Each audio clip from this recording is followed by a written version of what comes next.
Bom, pessoal, então vamos iniciar o nosso encontro de hoje. A gente sabe que muita gente vai entrando aos poucos e não tem problema porque fica disponibilizado a gravação.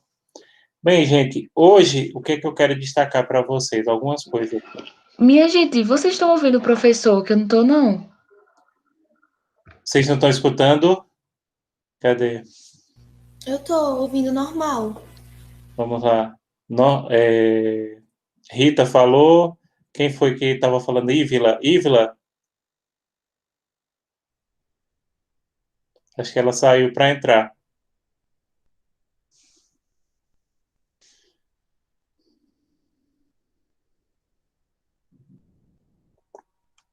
Vamos agora testar se Ívila está. Deixa eu ver quem está pedindo para entrar. Pronto, pegou. Às vezes é o plug, às vezes reinicia, às vezes é isso, gente. Então a gente tem às vezes esses probleminhas técnicos. Então, boa noite a todas vocês. Acho que só tem as garotas hoje, né? Mas daqui a pouco chega a turma dos homens. Boa noite, Então, boa professor. noite, Melka. Boa noite, Ana Flávia. Boa noite a todos e a todas. Aliás, todas, né? Nesse momento só as meninas estão presentes. Bem, pessoal, então boa noite, Milena. Antes da gente começar propriamente o assunto, deixa eu dar alguns avisos. Jaine, boa noite também. Deixa eu dar alguns avisos.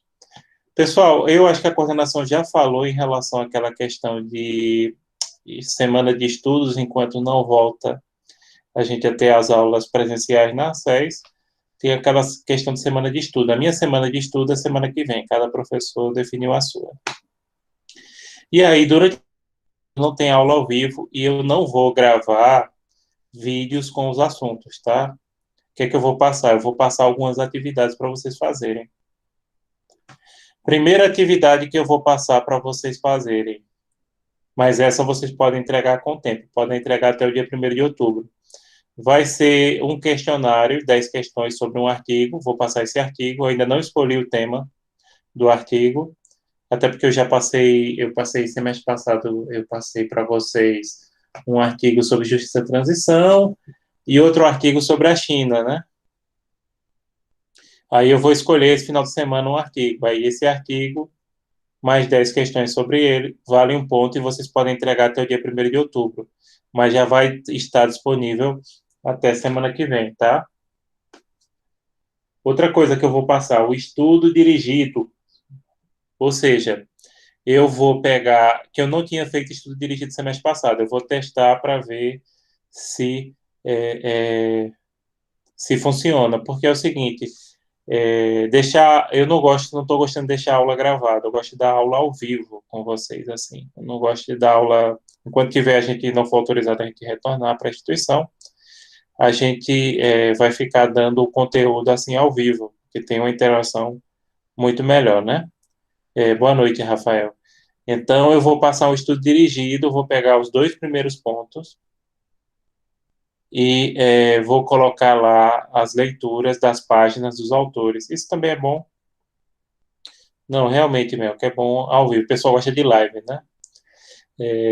Aí eu vou deixar as páginas como leitura, atividade de leitura, para vocês verem. Isso também é bom porque já delimita nos livros onde é que está tal assunto, e aí eu já coloco ponto 1 e 2, que vão ser os 2 pontos que a gente vai... O 2 eu termino hoje, não sei se dá tempo da gente começar o ponto 3, mas o 2 eu termino hoje, tranquilamente. Porque também só tem ponto até o ponto 4, né? Que aí percebam, a partir da primeira semana de setembro, aí a gente volta que a gente vai ter... Aí a gente voltaria a apresentar, aí tem o ponto 3 e 4. Então, gente, vou delimitar nas páginas dos livros da bibliografia básica. O bom que essa disciplina, boa noite, José Adriano. O bom dessa disciplina é que ela tem os livros na biblioteca digital da SES totalmente atualizados. Isso é muito bom, né? Inclusive, tem livro já 2020, 2018 a 2020, 2018, 2019, 2020. As últimas edições que estão disponíveis na editora, a gente tem disponível na Biblioteca Digital da SES. Então, eu vou deixar. Aí, o estudo dirigido. E a última é que, a partir da semana que vem, vocês vão organizar os seminários, tá? Os grupos. Como é que vocês vão organizar esses grupos dos seminários?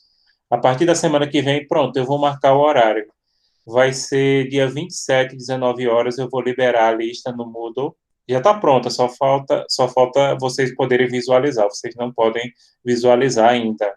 Mas agora eu vou dar os detalhes e vocês já organizam os grupos e a ordem de escolha desses grupos é por ordem de inscrição e vocês já ficam ligados para fazer a inscrição assim que abrir, né? Claro, não precisa colocar o nome de todo mundo na inscrição do grupo, basta colocar 3 pessoas, depois pode acrescentar mais. Mas agora eu vou fazer o seguinte, eu vou mostrar para vocês quais são os assuntos, né? Qual é o número de pessoas permitido por grupo. Exatamente, Mel, que eu vou falar isso agora, tá? Eu vou falar isso agora. Eu vou mostrar aqui para vocês. Deixa eu ver.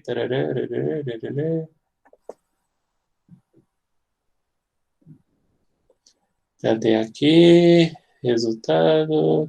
Disciplina. Pronto, vamos para lá. Pronto, aqui estão os seminários. Vocês ainda não podem ver, como vocês percebam aqui onde eu estou passando o mouse, está oculto para estudantes, né? Só aparece na data que eu programar. Mas vamos ver aqui as instruções dos seminários para o 10º noturno 2. Primeiramente, a data, né? Os seminários, lembrando que mesmo havendo o retorno para aulas presenciais, os seminários vão ser para gravação de vídeo, porque nem todo mundo vai poder voltar a assistir a aula ao vivo, né? Seja por questão de transporte, por questão de saúde, etc. Então, como eu quero que todos participem, seja na primeira ou na segunda unidade, já fica pré-determinado que será através da gravação do vídeo. Vocês têm que entregar o da primeira unidade no dia 1º de outubro e o da segunda unidade no dia 26 de novembro, tá certo? Essa data pode ser alterada de acordo com a coordenação. Por exemplo, se a coordenação marcar a prova de vocês para o dia 8 de outubro, aí fica da forma que está, para a primeira unidade, né? Se marcar, por exemplo, a prova para 1º de outubro, aí vocês poderão entregar até o dia 8. Isso vai depender de como a coordenação marcar. E, geralmente, a coordenação, para alunos de 9º e 10º período, ela escuta a sugestão de vocês. Não é? Sim, mas vamos voltar aqui para falar dos temas. Bem, pessoal, a gente vai dividir a turma em 8 grupos. Já eu vou falar o número de pessoas por grupos. Na primeira unidade, são 4 grupos. O grupo 1, teoria de qualificação. O grupo 2, elementos de conexão. O grupo 3, nacionalidade. E o grupo 4, propriedade intelectual no direito internacional privado. Na segunda unidade, que a entrega está prevista para o dia 26 do 11, e aí naquele mesmo esquema, né? Se a coordenação marcar a prova para 26 do 11, fica para a primeira semana de dezembro vocês entregarem os vídeos. Aí, porque vai ser assim, a prova da primeira unidade ou vai ser 1º de outubro ou 8 de outubro, dependendo que a coordenação terminar. E a prova da segunda unidade ou vai ser 26 de novembro ou, deixa eu pegar aqui o calendário,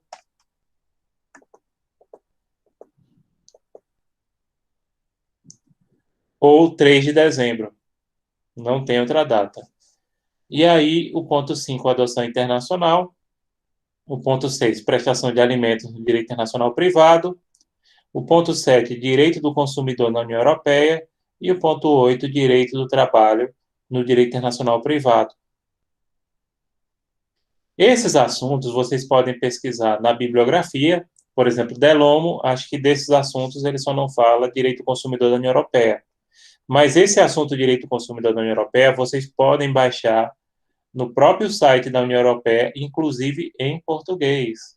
eles têm cartilha em português sobre direito do consumidor na União Europeia. Por que na União Europeia? Porque é mais chique, é mais bonito? Não, é porque é a área que tem o direito do consumidor mais avançado no mundo, entenderam? E aí, pegando o gancho do turismo de consumo, que muitos brasileiros fazem na Europa, nos Estados Unidos também, né, no Paraguai, brasileiros, esses três destinos são destinos de turismo de consumo dos brasileiros, então é importante esse estudo sobre direito do consumidor na União Europeia.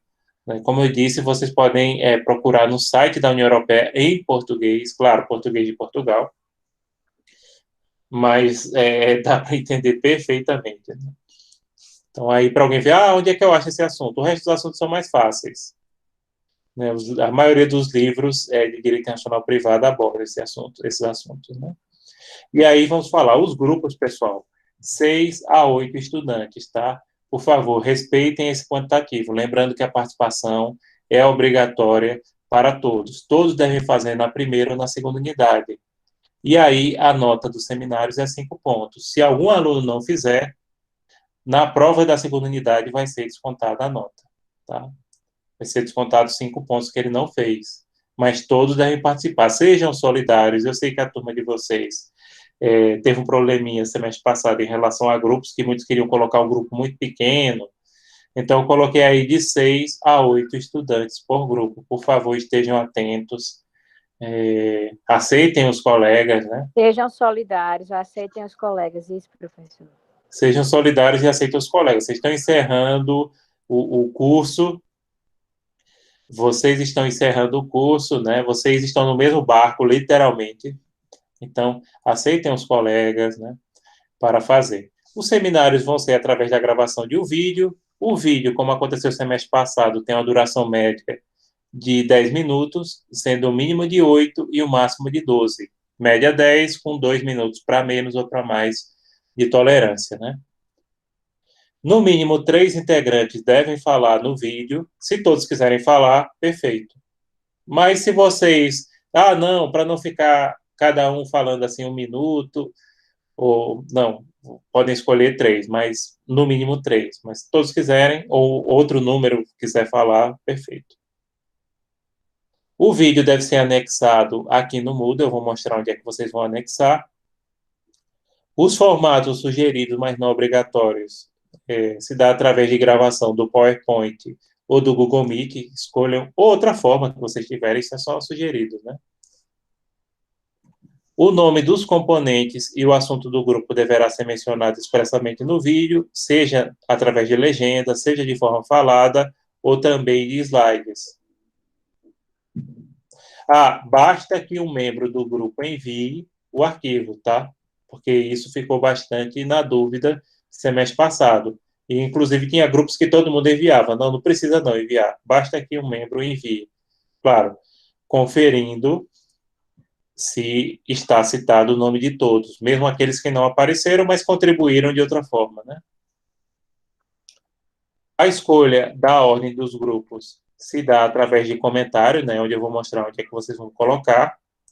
Para ser validada a inscrição, precisa no mínimo 3 se inscreverem. Depois vocês podem acrescentar os outros, ou modificar, desde que faça isso 24 horas antes da entrega. Pode modificar, basta que coloque lá um comentário no fórum, formando fulano, será acrescentado ao grupo tal. O fulano saiu do grupo A para o grupo tal, para o grupo 1, para o 5, enfim.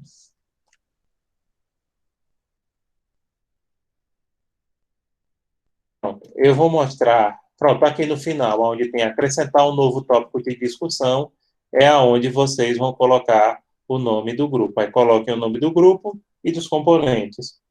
Para fazer a inscrição do grupo, no início basta 3 componentes. Aí depois vocês podem acrescentar o resto 24 horas antes do dia da entrega do arquivo, tá? Aí eu vou colocar aqui, vou mostrar para vocês por fora onde é que entrega. Os vídeos. Os vídeos ficam aqui, ó. Vídeos dos seminários da primeira unidade, 10º noturno 2. Então é aqui.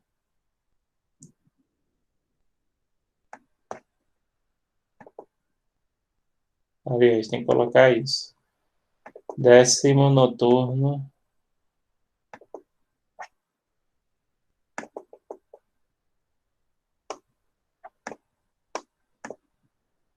...41 dias, vocês têm muito prazo. 57 alunos tem na turma de vocês hoje. Isso. Vai estar disponível. Aqui está oculto porque vocês ainda não podem ver. Eu estou mostrando, mas vocês ainda não podem ver.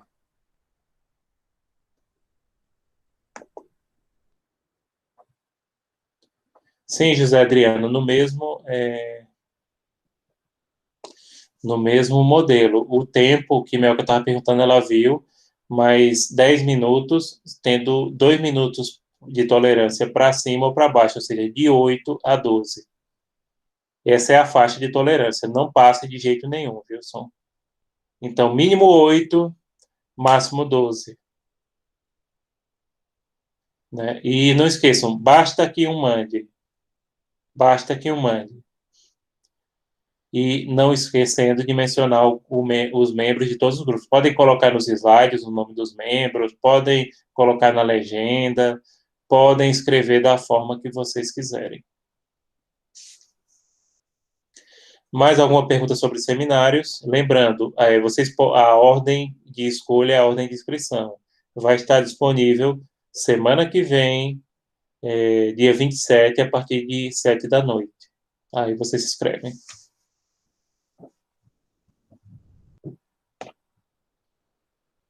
Mais alguma pergunta?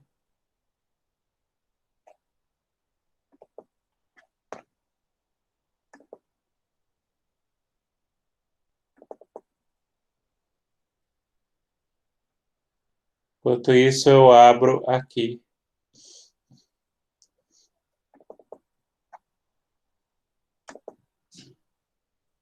Ah, Milena, o sorteio não é sorteio, é ordem de inscrição. Quem se inscrever primeiro, leva primeiro.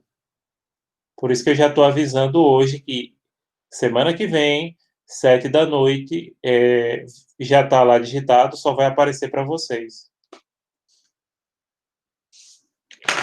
Então, é por ordem de inscrição, não vai ser sorteio, não. Aí fique ligado, quem quiser pegar o tema que mais seja interessante. Então, não esqueçam disso, né? Não esqueçam da data, fiquem ligados.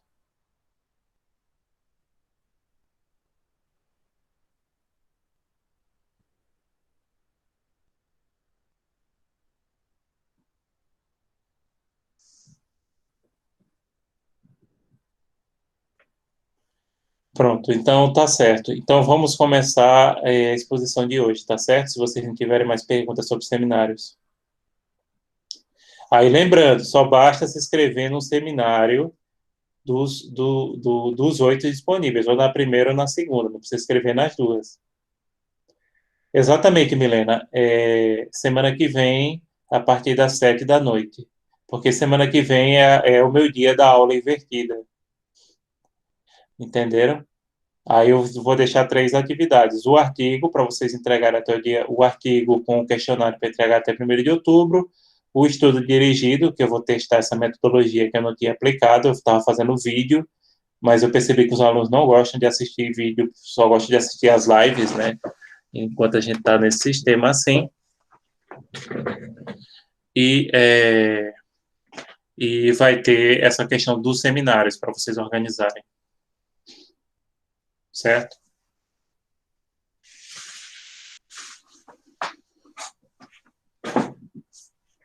Pronto. Então, se vocês não têm mais nenhuma questão, a gente vai começar com a exposição do assunto. Vou terminar o ponto 2.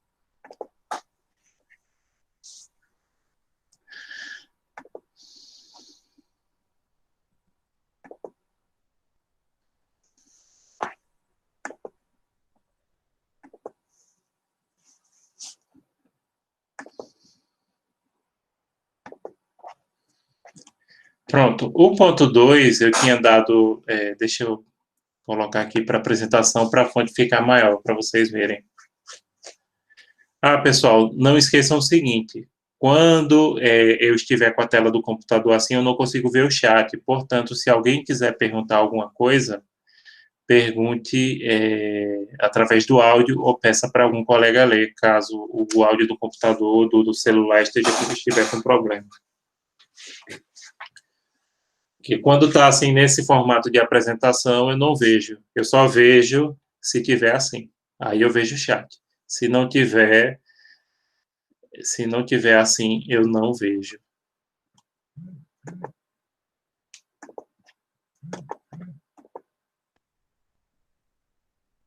Tá? Então, voltando lá.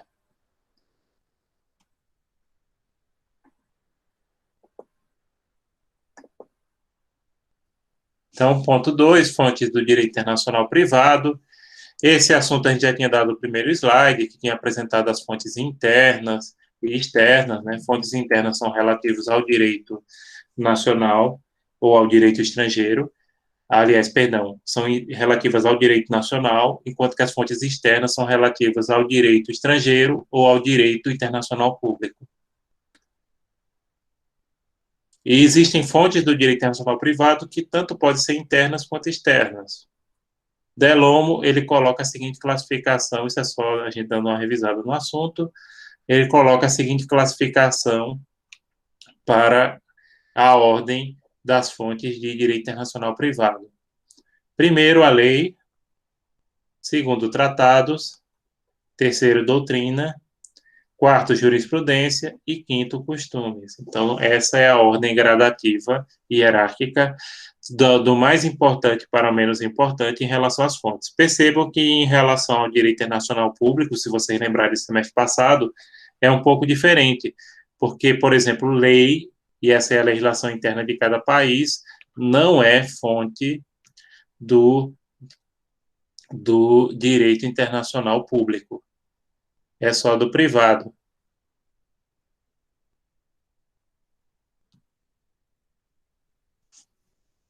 Então, prosseguindo.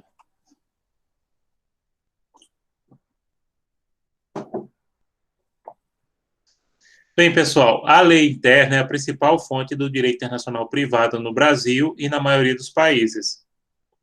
Na maioria dos países, a legislação interna realmente é a principal fonte, por isso que tem muito professor de cursinho, de concurso, que diz que a LINDB é a nossa... Estudando a LINDB, você sabe tudo de direito internacional privado. Não, não é bem assim. Ela é a norma mais importante em relação ao Brasil, tá? Mas existem outras. E, concretamente falando, se uma pessoa, por exemplo, enquanto juiz ou enquanto advogado, se deparar com a causa que envolva questões de direito internacional privado, por exemplo, um casamento entre um brasileiro e uma italiana, dependendo das circunstâncias, dependendo do que envolva, se bens, se alimentos, se divórcio, ele vai ter que pesquisar na legislação dos dois países e vai ter que, a partir dos critérios, principalmente aqueles que são definidos no ponto 3 e 4, que seriam as teorias de qualificação e os elementos de conexão, indicar qual direito vai ser aplicável. E o mais importante, numa causa dessa, de, por exemplo, direito de família, que envolve a pessoa brasileira e italiana, dependendo das circunstâncias, você pode ter que aplicar o direito dos dois países, a depender da situação. Por exemplo, se tiver uma situação ali de alimentos que definir que a norma para alimentos vai ser a brasileira, mas por outra, se o casal... Pronto, um exemplo muito mais simples e fácil de vocês entenderem. Se o casal tiver imóveis nos dois países, de cara, vai ter que aplicar no mesmo processo a legislação dos dois países. Basta ter imóveis, porque tanto no caso do Brasil quanto na Itália, os imóveis são regidos pela lei da localização. E se esse casal, formado por brasileiro e italiana, se eles têm imóveis nos dois países, o juiz, por exemplo, que for julgar um divórcio entre eles, na hora de partilhar os bens, ou se tiver um caso de sucessão, morreu, vai ter que analisar a legislação dos dois países. Então, concretamente falando, pessoal, no direito internacional privado, a principal fonte é a legislação interna.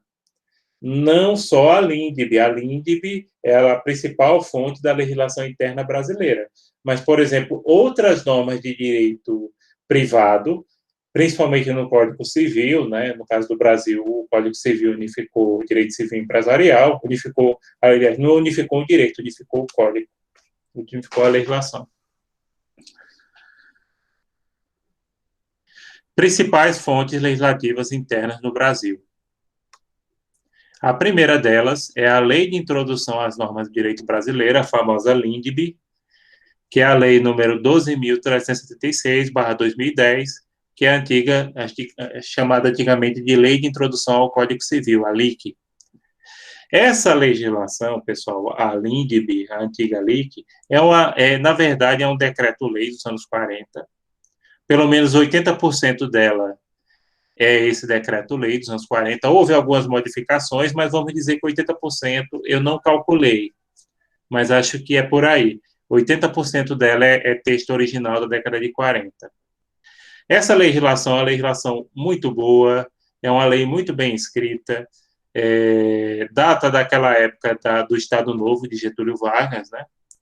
E foi mudado o nome em 2010 porque não tinha muito sentido, porque, na verdade, é uma lei que realmente introduz o ordenamento jurídico brasileiro e estabelece os principais critérios de direito internacional privado. Outros países do nosso sistema jurídico, e sim, uma coisa extremamente importante para vocês saberem em relação ao direito internacional privado, pessoal, é que os países de sistemas jurídicos, do mesmo sistema jurídico, adotam legislação parecida. Então, o nosso sistema jurídico é chamado Sistema Jurídico Romano-Germânico, ou Civil Law em inglês. Do outro lado, o outro sistema utilizado principalmente pelos países de origem anglo-saxônica, como Estados Unidos, Reino Unido, Canadá, Austrália, é o Common Law, ou Direito Anglo-Saxônico. Então, a Europa continental, a América Latina e colônias dos países da Europa continental na Ásia e na África utilizam Civil Law. Então, por exemplo, se vocês pegarem Alemanha, Itália e Suíça, eles têm uma legislação parecida com a LINDB, ou seja, uma lei que introduz o ordenamento jurídico e que estabelece as principais normas de direito internacional privado. Eu digo isso até porque eu gosto, na prova, eu pesquiso a legislação dos países, né, para colocar trechos da legislação. Então, no caso do Brasil, essa lei de introdução é a LINDB, ali tem os principais critérios. Agora, como eu disse, eu critico muitos professores de cursinho de concurso que dizem que, para saber direito internacional privado, basta estudar a LINDB. Não. Por exemplo, na LINDB não menciona o que é elemento de conexão, não menciona o que é teoria de qualificação, que aí são aspectos doutrinários da disciplina, que é o que a gente vai ver no ponto 3 e no ponto 4, né? Não tem esses critérios, e nem deveria ter, porque alguns de vocês devem lembrar que vários autores importantes dizem que não cabe à legislação estabelecer classificação doutrinária. Eu concordo, né? Claro, tem códigos que são, e legislação, que são boas legislações, como o Código do Consumidor, que estabelece o conceito de consumidor, né? Acho que o Código Tributário, acho que o CTN também estabelece o conceito de tributo, mas não é papel de legislação estabelecendo conceito e qualificação doutrinária. Então, a LINDB não faz isso, ela não traz conceitos, tá? Então, ela não explica o que é uma teoria de qualificação, o que é um elemento de conexão. Às vezes, você sabe o que é, assim, na LINDB, você diz, eita, eu me lembro, isso aqui tem no artigo tal. Mas, por exemplo, cai lá, qual é o elemento de conexão utilizado, por exemplo, para qualificar a sucessão de acordo com a LINDB? Você diz, sim, o que é elemento de conexão? O elemento de conexão aí é pessoal, que é o domicílio, né? O último domicílio do decujus. Entenderam? Não vai, na LINDB não vai dizer que o domicílio na sucessão é elemento de conexão pessoal. Isso é uma qualificação doutrinária. Isso aí é um elemento de conexão. Ou, por exemplo, a localização do imóvel, né, que a gente já falou que todos os países que eu conheço e que tenham pesquisado a legislação, o imóvel sempre é regido pela sua localização. A teoria de qualificação aí é a lex causae, que é o direito estrangeiro, latim, isso é teoria de qualificação, a gente vê isso no ponto 3, e o elemento de conexão aí é real, porque tem a ver com bens. Bem, pessoal, Constituição Federal 88, também é importante, apesar que ela é pouquíssimo utilizada, só mais em questões, por exemplo, de nacionalidade. Ela é pouco utilizada no direito nacional privado. Agora, a lei de imigração, que a gente viu semestre passado, sim, ela traz muitos critérios importantes para o direito nacional privado em relação à questão de família, né, de imigrante, enfim.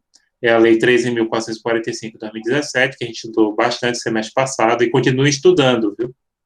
Continua estudando porque ela deve continuar sendo cobrada, seja na OAB, seja em outros concursos. Como a gente falou aqui, é uma legislação muito moderna, é uma legislação que talvez demore para pegar, como aconteceu no Brasil com várias legislações do tipo, né, como, por exemplo, que eram muito modernas, que eram criadas por especialistas, como o próprio Código do Consumidor, como o próprio ECA, né, é o exemplo da lei de imigração. E a legislação esparsa, como o Código Civil, Tributário, Penal, Processo Civil, Processo Penal. O Código Civil é extremamente utilizado em questões de direito internacional privado, porque questões de direito internacional privado geralmente envolvem contratos, direito de família, sucessões e empresarial, e todos esses assuntos estão regulados no nosso Código Civil, né, esse Código Civil de 2002. Eu estudei, gente, na época estava naquele período, eu comecei a estudar em 99, né? Então estava naquela fase de você estudava o Código Civil de 16 e de 2002 já. Era bem interessante isso, né?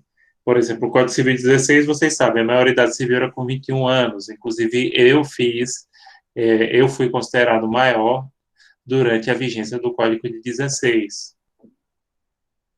E eu trabalhava, né? Meu pai, eu fui abrir uma vez uma conta no banco, não tinha avisado meu pai, e quando ele chegou lá, o gerente disse, olha, seu filho esteve aqui, por favor, assine, né? Se eu ter que assistir o ato, porque eu tinha 19 anos, acho. Acho não, tinha 19. Mas prosseguindo aqui. A outra fonte, a segunda fonte, além da legislação interna, a segunda fonte mais importante do direito internacional privado, gente, são os tratados internacionais, né? E esses tratados internacionais têm grande importância na ausência de leis supranacionais, tendo natureza jurídica dupla. Eles obrigam no plano nacional e internacional simultaneamente. Então, o tratado ele está em vigor naqueles países que ratificaram e está em vigor internacionalmente, por isso que se fala essa questão de natureza dupla. Leis supranacionais só existem em um lugar, não sei se vocês lembram. Alguém lembra qual é o único lugar do mundo que existem leis supranacionais?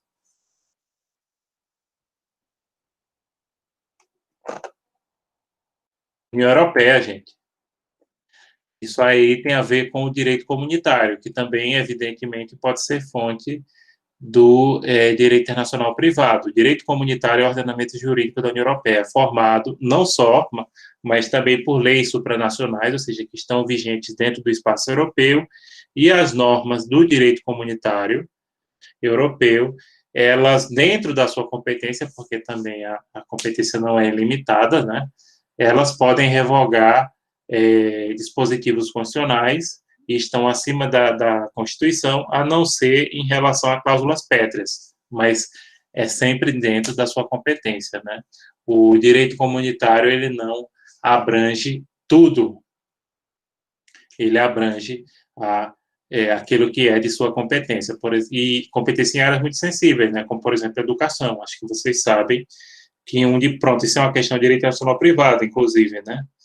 Um diploma emitido por um país da União Europeia vale automaticamente em todos os outros. Isso se dá porque a regulamentação da educação é um dos componentes que fazem parte da competência da União Europeia. Então, eu, por exemplo, eu tenho diploma de espanhol como língua estrangeira, emitido pelo Ministério da Educação Espanhola. Esse diploma vale automaticamente em todos os países da União Europeia. Então, questão do documento, por exemplo, entre outros, né? No Brasil, por sua vez, em regra geral, né, os tratados internacionais, isso a gente viu em público, mas vamos dar uma revisadinha. Os tratados internacionais têm o mesmo grau hierárquico das leis ordinárias, conforme o entendimento do Supremo Tribunal Federal, STF. Isso no âmbito do direito interno brasileiro, tá? Internacionalmente a conversa é outra. No entanto, após a emenda constitucional número 45 de 2004, os tratados sobre direitos humanos poderão ter força de norma constitucional se aprovados com devido quórum. Tratados sobre direitos humanos não aprovados com este grau alcançam validade jurídica de norma supralegal, ou seja, que está abaixo da Constituição, mas acima de toda a legislação infraconstitucional. Isso aqui eu falei bastante de direito internacional público, acho que vocês se lembram. No Brasil, a posição do STF, embora bastante criticada pela doutrina, muito criticada pela doutrina, e também só vale em relação a questões internas do Brasil, para lá fora isso não vale nada, que o STF diz, mas a posição do STF é a seguinte: os tratados no Brasil podem ter força de norma constitucional se forem aprovados com o quórum de emenda constitucional, e só existe um tratado nesse sentido, que é a Convenção de Direitos da Pessoa com Deficiência. Os outros tratados sobre direitos humanos que não foram aprovados com quórum de emenda, como, por exemplo, o Pacto de São José da Costa Rica, os Pactos de Nova York sobre direitos civis e políticos e sobre direitos econômicos e sociais, valem como norma supralegal, ou seja, estão abaixo da Constituição, mas acima da legislação infraconstitucional. O resto dos tratados, que não se enquadram sob questão de direitos humanos, aí tem o mesmo valor hierárquico das leis ordinárias. Agradeço a isso, doutor Gilmar Mendes, foi naquela situação em que se estava discutindo, né, se estava discutindo a questão da prisão depositária infiel. O que o Gilmar Mendes não explica é como é que uma norma supralegal, que seria o caso do Pacto de São José e dos pactos de Nova York, né, principalmente o direito políticos, civis e políticos, como é que revoga a prisão depositária infiel que era prevista na Constituição, né? Porque na nossa Constituição, o artigo 5º só previa 2 modalidades de prisão por dívida, alimentos e o depositário infiel, mas ele não explica isso, tá? Fica o dito pelo não dito.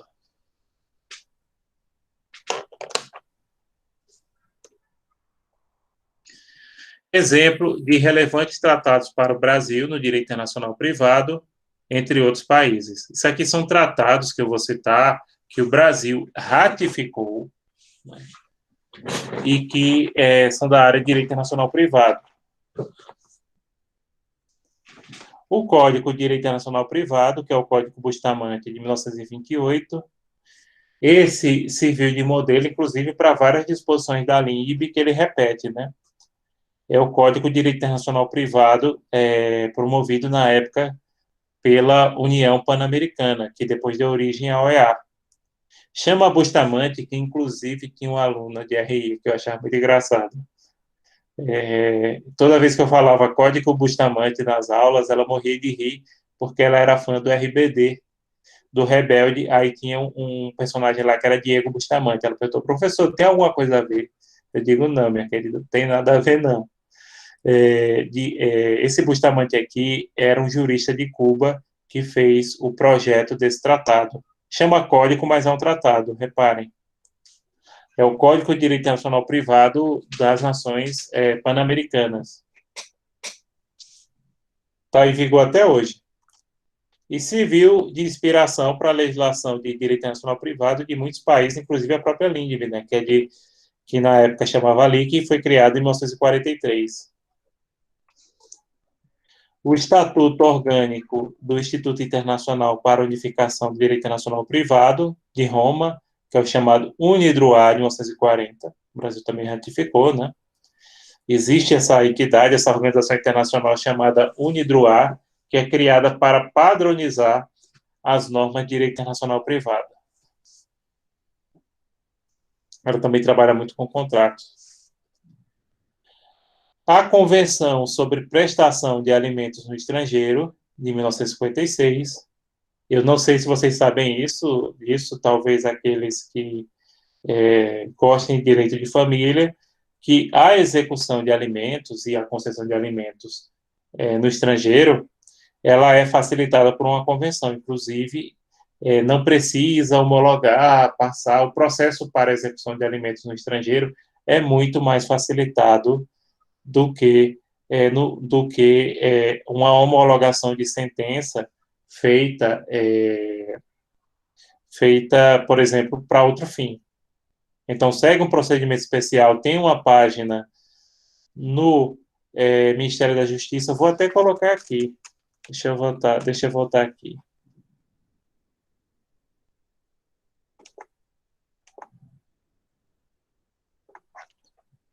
Deixa eu colocar aqui. Execução de alimentos no exterior.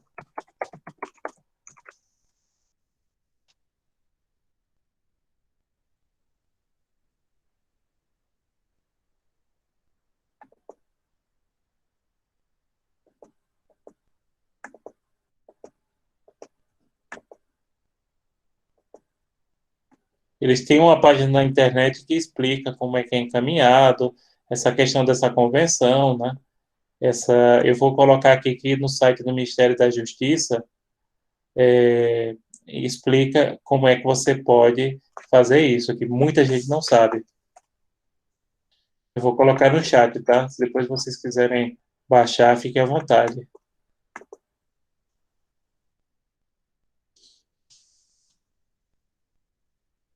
Tá aí, no chat, vocês podem dar uma olhada. E explica os procedimentos, por exemplo, para um advogado ou para a parte pedir a execução ou pedir alimentos no exterior. Isso aí, existe toda uma facilitação desse processo.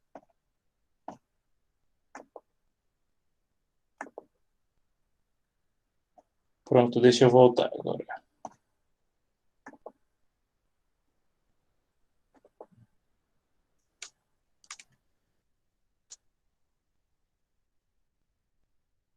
Sim, e aí a gente tem as Convenções Interamericanas de Direito Internacional Privado, que são chamadas CIDIPs, da Organização dos Estados Americanos, da OEA. Por exemplo, tem a para cartas rogatórias e arbitragem internacional de 75. Lembrando, cartas rogatórias envolvem tribunais estrangeiros de outros países. É a mesma coisa que carta precatória, só que aí vai de um país para outro. E os procedimentos são regulados por essa convenção, se for dentro do contexto do nosso continente americano. E também tem outra de obrigação alimentar da OEA de 1989.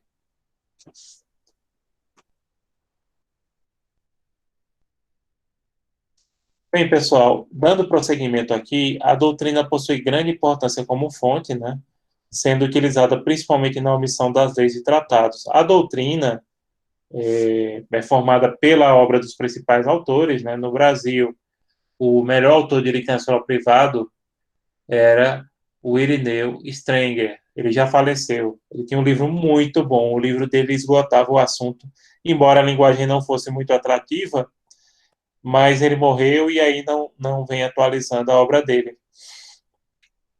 Tá? E hoje você tem autores que se destacam, como o próprio Flores Baldellomo, o Jacob Dollinger, né? O Mausuoli também está estudando bastante direito internacional privado. Ele é melhor em público, mas ele tem estudado bastante. A jurisprudência tem adquirido relevância no direito internacional privado a partir do crescimento do ativismo judicial no Brasil. Vocês sabem que hoje o ativismo judicial é tônica, né, em nosso país. Em países como o Reino Unido, a França e os Estados Unidos, é considerada a fonte mais importante dessa disciplina. Até mesmo na França, que é do nosso sistema jurídico civil law. No Reino Unido e Estados Unidos, já é natural, porque no common law, a jurisprudência é a fonte mais importante. Na França, é porque depois a gente vai estudar isso a partir do ponto 3, a gente vai ver que o direito internacional privado na França se desenvolveu muito a partir da jurisprudência, passou a fazer aqueles case law muito, muito famosos, como, por exemplo, o testamento hológrafo do holandês, o casamento do maltês, são vários casos assim que são clássicos, principalmente do século XIX, e que geraram referência para a consolidação do direito na França. Mas a França é um país civil law, como é o nosso. No caso da França, as principais normas de direito internacional privado estão no Código Civil.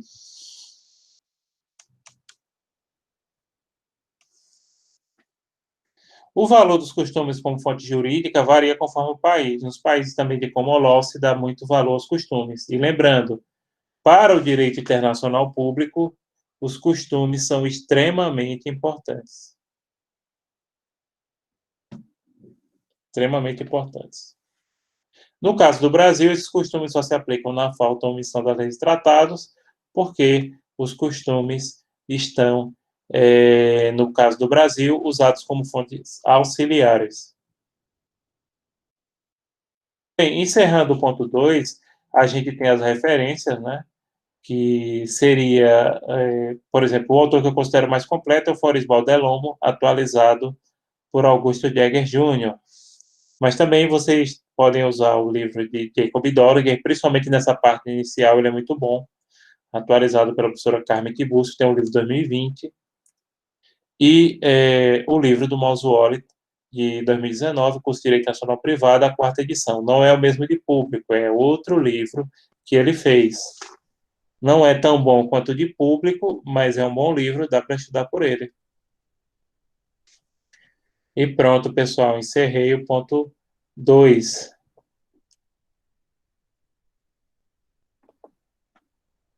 Deixa eu voltar aqui para olhar o chat.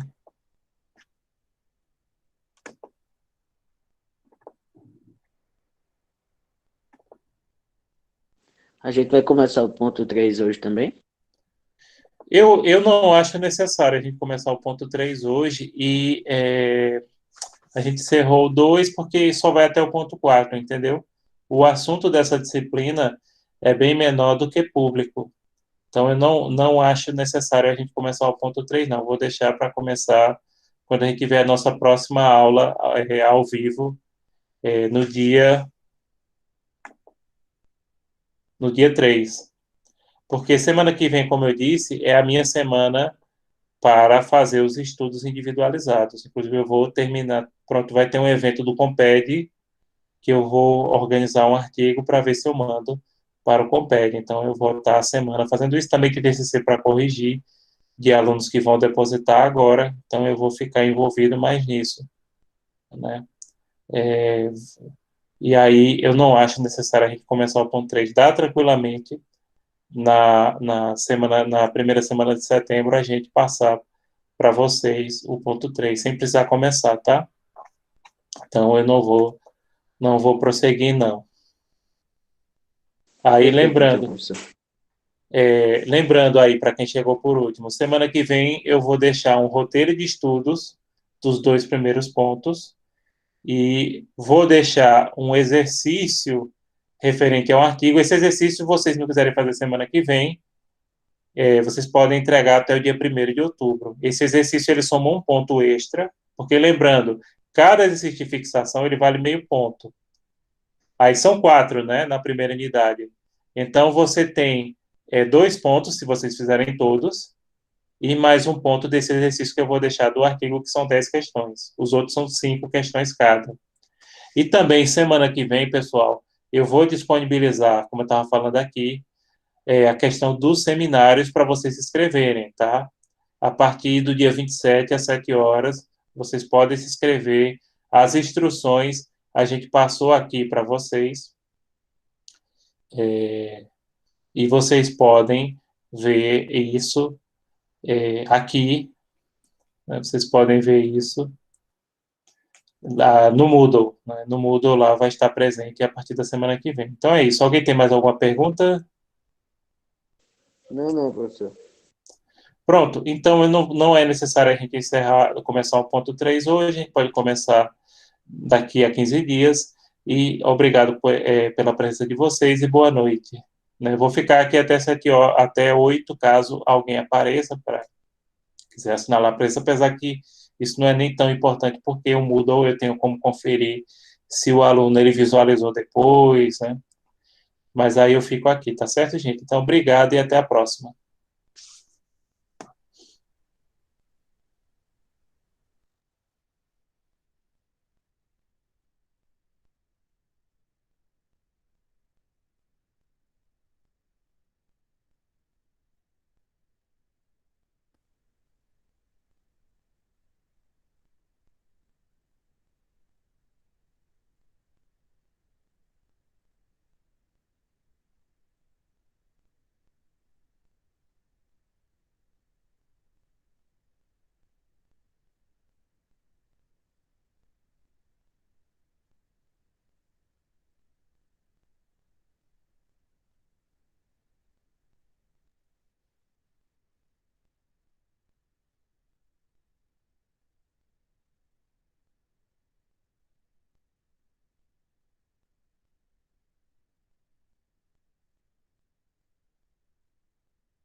Emerson, professor, Pois não, pode falar. é Wagner, tudo bem? Tudo bom, Wagner? Ô, professor, eu estava vendo a questão esses dias, que o senhor até já comentou em aula, sobre é, a formação na carreira de diplomata, Certo. para trabalho na ONU. Além da carreira de diplomata, tem como, porque minha namorada ela tem vontade de fazer esse trabalho. Além da formação de diplomata, tem alguma possibilidade de trabalhar na ONU sem essa carreira? Claro, eles fazem sempre contrato e eles têm sempre editais abertos.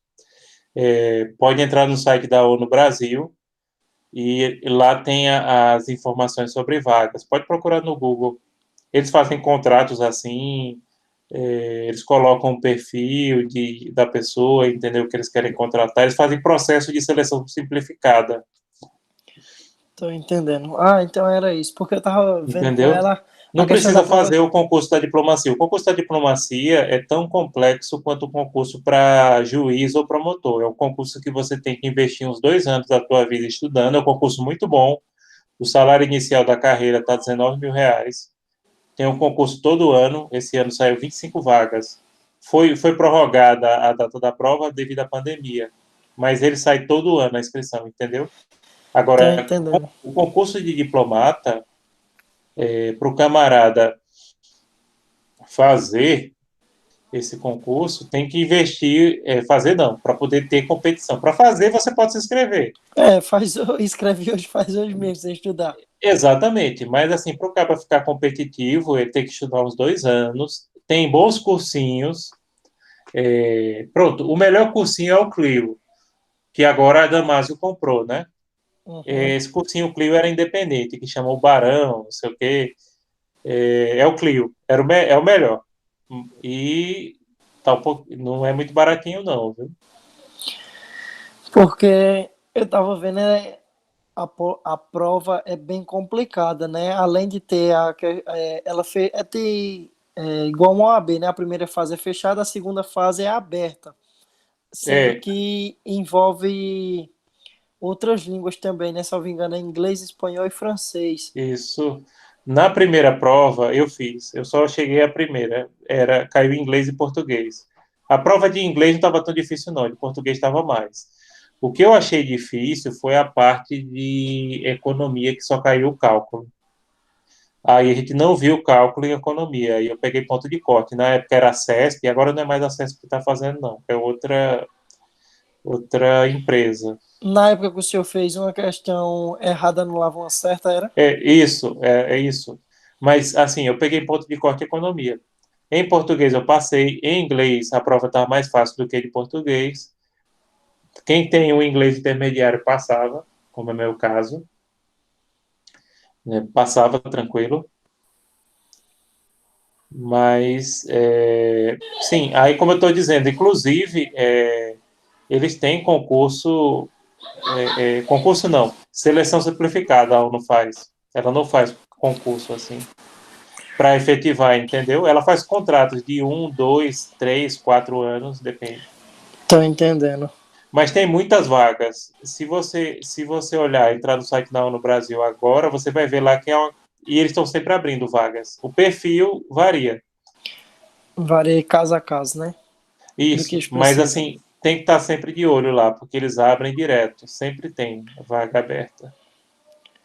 Isso é, acho que no futuro próximo para namorada. Minha questão mesmo é advogar. Tá certo. Inclusive, para advogado, de vez em quando eles contratam. Teve agora, eu estava olhando semana passada, tinha um edital, mas aí era para quem tem experiência em propriedade industrial, sabe?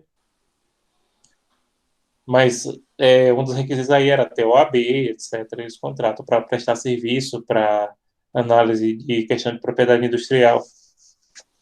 Às vezes, para criança e adolescente, eles contratam também, direitos humanos, enfim. Pronto, professor, era só isso, viu? Tranquilo. Uma boa noite para o senhor e um bom final de semana, né? Que hoje já é quinta. É, Um bom final de semana para o senhor, bom viu? final de semana para você também. Ô, professor, Pois não. eu respondi o exercício do ponto 1 e lá não mostra como concluído. Será que há algum problema? Deixa eu dar uma olhada aqui, Vila, né? Sim.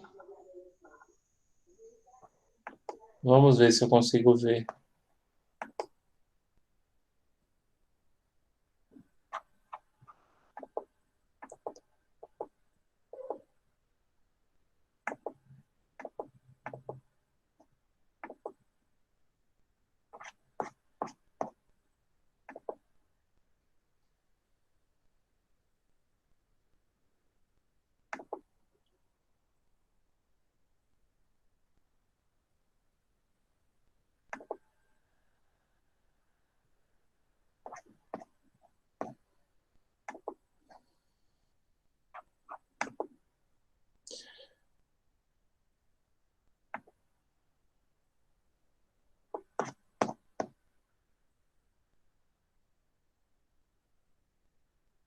Aqui, Vila, tá finalizada, viu?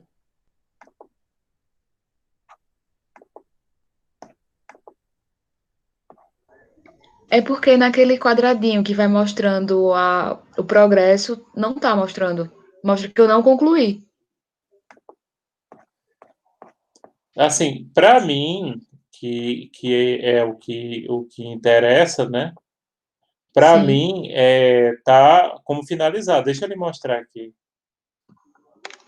Vou pegar aqui para você, para lhe mostrar o seu nome. Aí eu até fui tentar de novo para ver se era algum problema, só que mostrava que eu já tinha feito. Só não mostra naquele quadrinho de progressão. Certo. Deixa eu lhe mostrar aqui para você ver que aí você consegue ver. Eu vi ainda agora, cadê? Existe fixação do ponto 1, deixa eu voltar do início. Tentativa 72,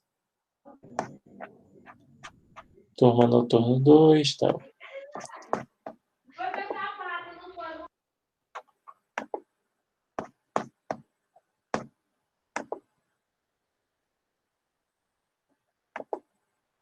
Cadê o nome e...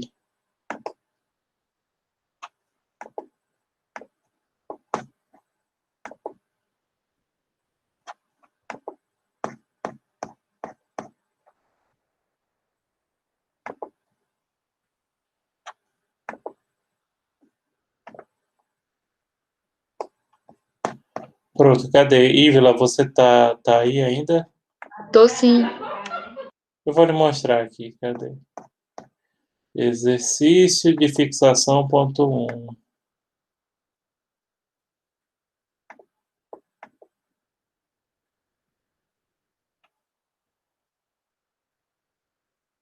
Tá vendo aqui? Tô, professor, tô vendo sim. Finalizada. Estado finalizado, iniciado 17 de agosto. Você demorou 19 minutos para responder. Para mim, o que Sim. interessa é isso. Pode ser que tenha Ah. algum erro Pode ser que tenha algum erro, enfim, de alguma outra coisa, entendeu? Sim, sim. Mas se está finalizada, significa que você fez para mim. Isso, tá bom, professor. Obrigada, viu? Nada. Boa noite. Boa noite.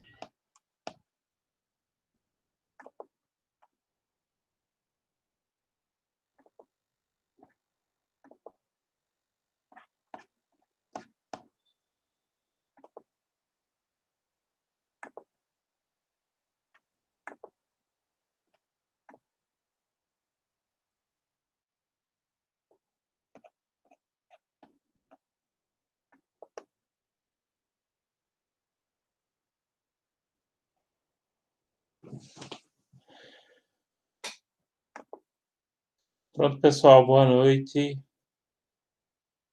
Até mais.